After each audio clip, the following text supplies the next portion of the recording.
Téléphone en main, les participantes enregistrent tout le processus de fabrication du savon.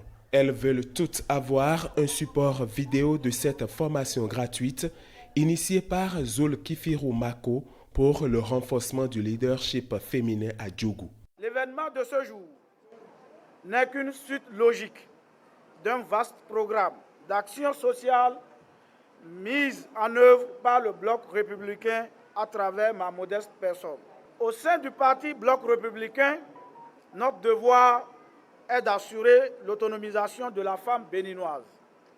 Elle vise aussi à lutter contre l'exode rural et par ricochet l'immigration des femmes vers d'autres régions.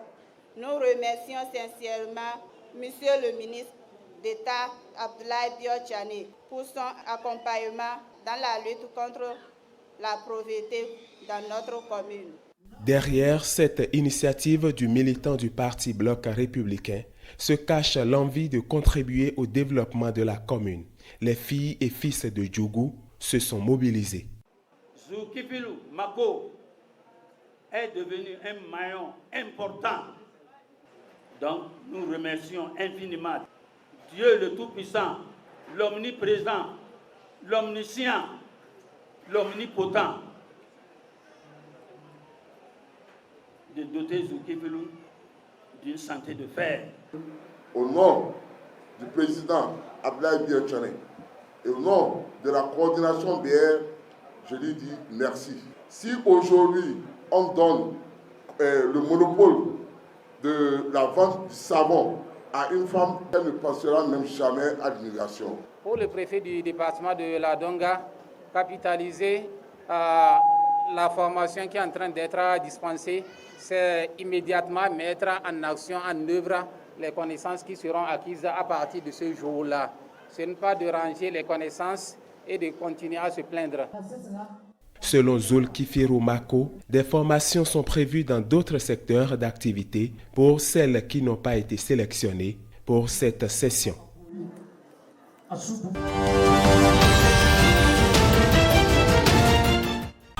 L'organe des collectivités territoriales transfrontalières Sud-Bénin, Sud-Togo, qui regroupe les communes d'Atiémé, Grand Popo et de Lokossa au Bénin, et celles du lac 1, lac 2 et 3, du Bas-Mono 1 et du Bas-Mono 2, du côté du Togo, prône à travers le tournoi, dénommé Tournoi du Vivre Ensemble, la fraternité entre les deux peuples. Nous sommes entre nous, c'est comme rien que des enfants de Atiémé ici rassemblés aujourd'hui pour faire un match. Il doit avoir l'entente, la solidarité.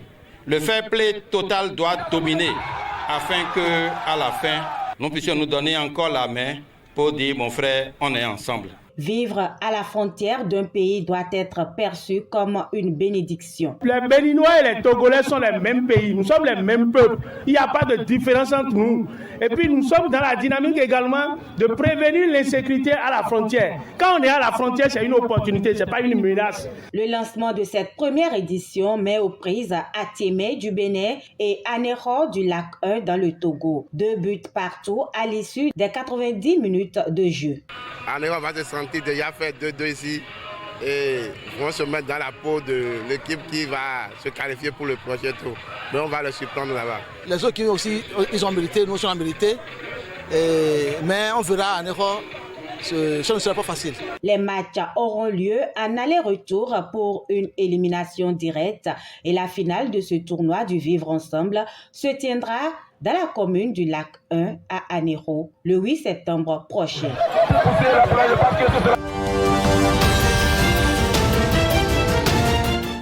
Depuis l'année passée, nous avons fait une nouvelle option pour la tenue de notre conseil syndical national.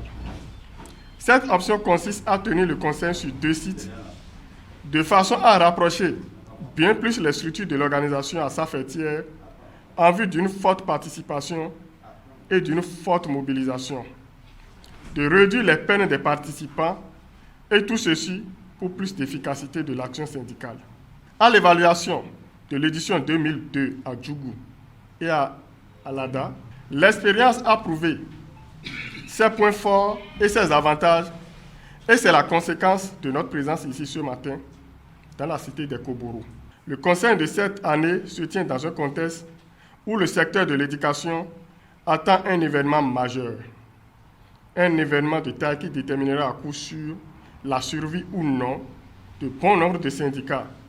Je voudrais parler des élections sectorielles. Le SINER Bénin a bien conscience de la situation et vous sert déjà en ordre de bataille pour affronter cette échéance avec sérénité et détermination. Le thème en dit long. Nous sommes persuadés qu'au soir des élections annoncées pour le mois d'octobre, notre organisation sortira rayonnante et requinquée. Nous sommes donc convaincus que de belles idées et de bonnes résolutions sortiront de ce Conseil.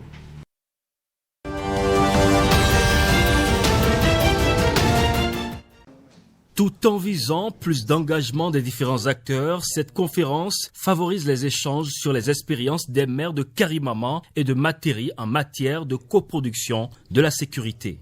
En tant qu'autorité locale, nous ne ménagerons aucun effort pour poursuivre cette œuvre salvatrice entreprise par votre structure, notamment par la sensibilisation à la paix et à l'unité des Béninoises et des Béninois. Recevez ici nos sincères gratitudes pour l'excellent service de soutien aux citoyens de vos départements en vue de la consolidation de la paix.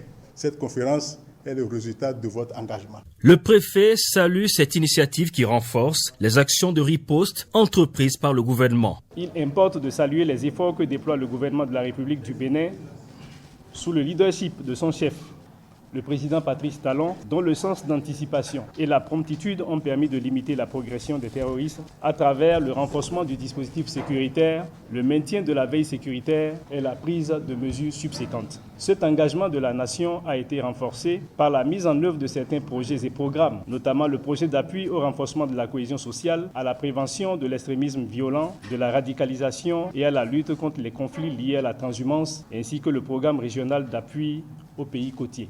Au bout de plus de 5 heures d'échange, les fruits semblent avoir tenu la promesse des fleurs. Un atelier très réussi au regard de la thématique et au regard des interventions de chacun.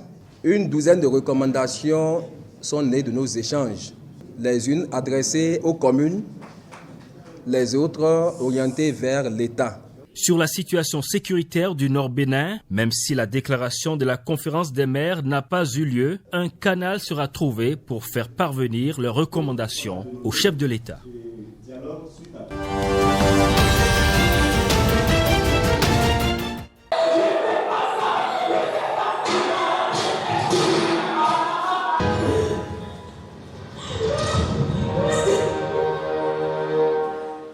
Une centaine de participants, 11 finalistes et 3 lauréats à la fin du processus. Les lauréats ont été récompensés pour la qualité de leurs vidéos qui sensibilisent aux questions de violence dans le couple. Cercle de la solidarité internationale est une organisation qui intervient dans les domaines de la santé et de l'éducation, mettant l'accent sur la qualité de vie, en l'occurrence des femmes et des couches défavorisées à travers des actions très concrètes. Un appui au programme du gouvernement du Bénin qui fait de la promotion des femmes et de l'égalité du genre une priorité.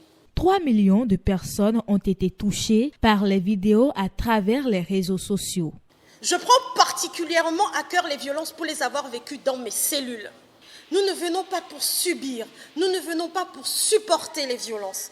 Tous ces problèmes que nous avons pu vivre en termes de violence tuent la société africaine.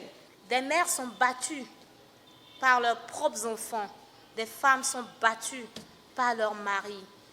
C'est alors ensemble que nous devons travailler pour sortir la violence de tous nos actes.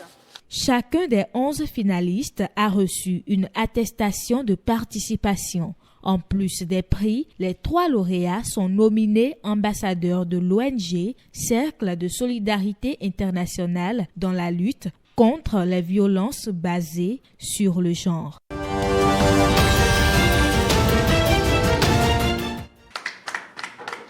Ils ont participé activement à l'organisation de la 3e édition du Festival international Zobin. En signe de reconnaissance, la promotrice offre ces trophées à ses partenaires et collaborateurs investis. C'est le lieu de rendre hommage à ces fils d'Okeo dont la chaleur et la fraternité ont été la clé, entre autres, de cette réussite. C'est le lieu également de saluer le gouvernement du président Patrice Talon, dont les ministres du Développement, de l'Énergie, de la Sécurité publique, de l'Intérieur et de la Santé ont été particulièrement des facteurs déterminants qui ont joué pleinement leur partition pour auréoler la fête de la culture et de la promotion de la destination Bénin. Selon la promotrice, cet événement a été une réussite malgré les nombreuses difficultés rencontrées. Pendant 3 jours, la terre d'Okeo a vibré ainsi au rythme du patrimoine culturel immatériel béninois, avec plusieurs manifestations dont des danses patrimoniales, la gastronomie locale, les animations culturelles, le circuit touristique d'Ansavet, le marché des produits locaux, loin d'être un financement à fonds perdu. Le Festival international Zogbin est un vecteur de création d'emplois. Le gouvernement reconnaît de ce fait l'intérêt culturel et patriotique que revêt le Festival international Zogbin. L'organisation de ce festival culturel d'envergure internationale met un accent particulier sur le patrimoine culturel et cadre fortement avec la volonté du chef de l'État de renforcer l'unité nationale autour des repères historiques de la nation et de mettre la richesse culturelle au service du développement touristique et du développement économique. L'édition 4 du festival Zogbin va se dérouler à Ouégo-Agon, situé dans le département de l'Atlantique.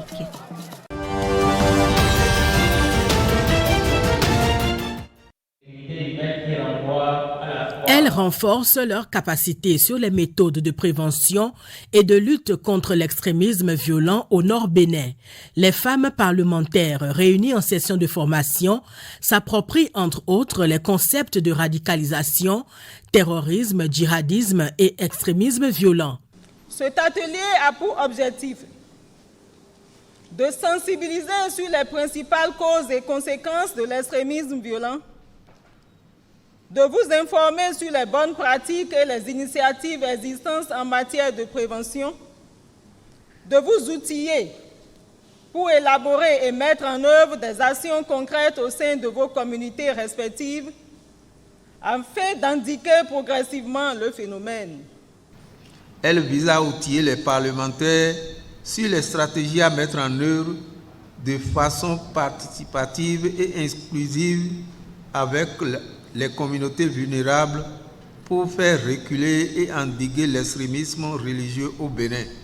Nous avons la conviction que les 3 jours de formation contribueront à élargir notre base de connaissances sur le genre et l'extrémisme violent dans le contexte national.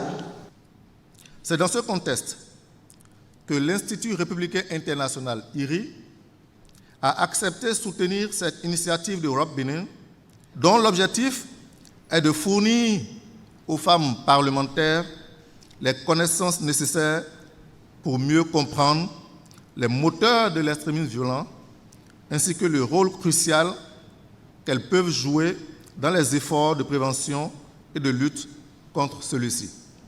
Donc c'est très important vraiment qu'elles puissent vraiment s'investir pour qu'ensemble nous puissions œuvrer pour faire face donc à ce phénomène-là. L'engagement et la résilience des femmes parlementaires dans la lutte contre l'extrémisme violent serait donc un atout majeur pour le Bénin.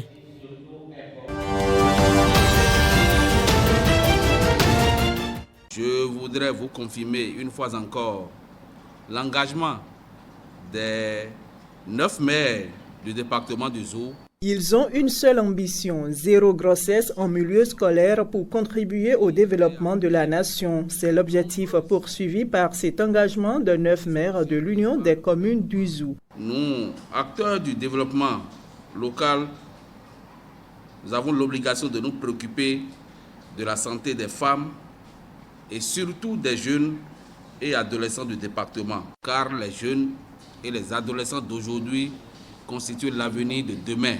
C'est pourquoi donc l'Union des communes du Zou a voulu continuer sur fonds propres ce programme après l'étape financée par la plateforme TCI.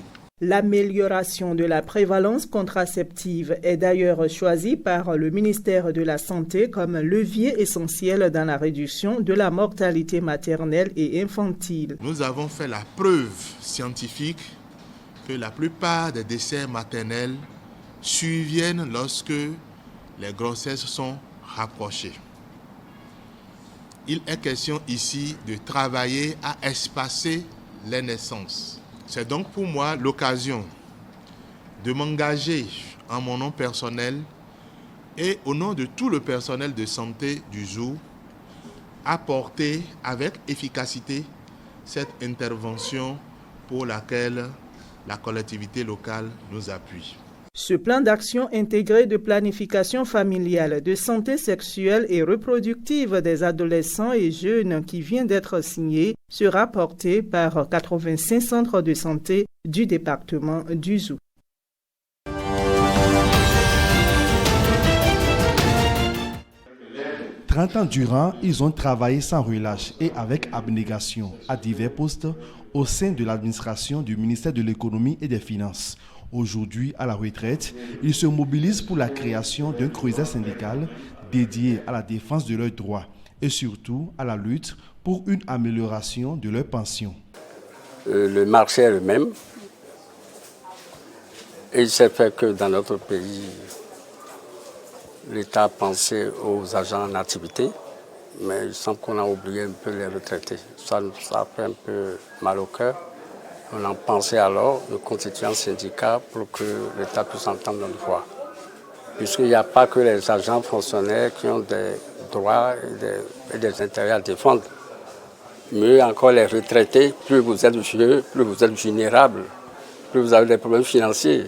Donc voilà, nous reconnaissons tout le dynamisme du gouvernement, mais nous avons pensé que si d'abord on avait un représentant, peut-être qu'on aurait pu penser à nous. La revalorisation du point d'ICHEC qui pourra naturellement prendre en charge tous les agents tant en activité qu'à la retraite. Le ministère du Travail et de la Fonction publique, interlocuteur direct du syndicat ici porté sur les fonds baptismaux, reste ouvert au dialogue pour la satisfaction des doléances des syndiqués retraités. Ce syndicat des agents retraités du ministère de l'Économie et des Finances est un précieux cadre susceptible de répondre efficacement aux aspirations du personnel retraité. Bien plus qu'une simple organisation, il est une plateforme qui vous permettra de rester connecté, d'échanger vos expériences, vos idées et surtout de faire entendre vos voix collectivement. Un bureau directeur national va être installé à la fin de ce congrès constitutif. Sa mission, servir d'interface entre les membres du syndicat naissant et l'administration publique.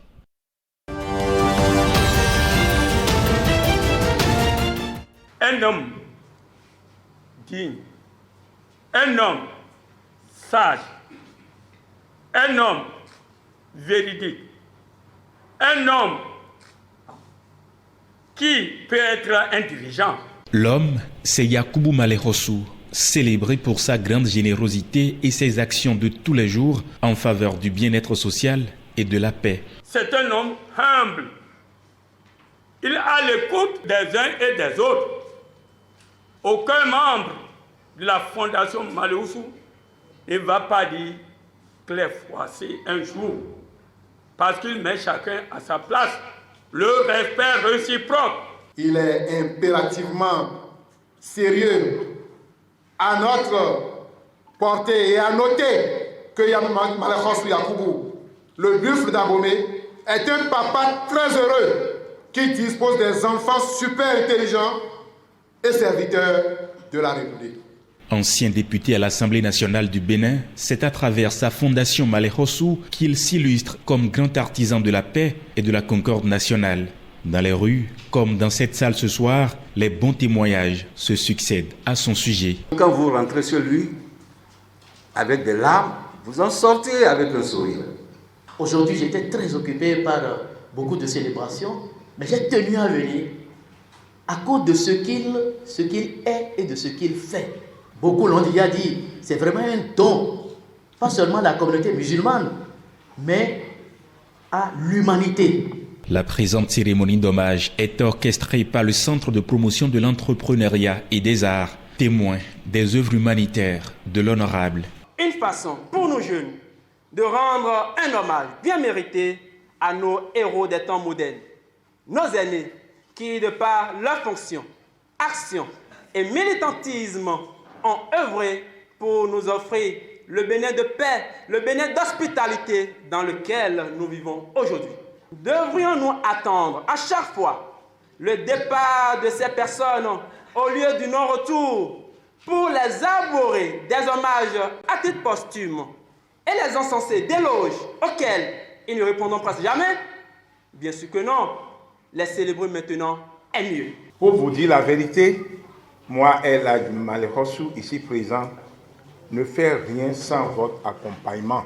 Tout ce que je fais comme œuvre sociale, c'est-à-dire mon engagement dans le domaine de la paix, nos appuis au centre de santé, etc., sont financés en grande partie par un monsieur qui n'a jamais voulu que son nom sorte. La Fondation Maleh Hossou, c'est un regroupement de musulmans et de non-musulmans dont la mission est applaudie partout au Bénin, du nord au sud.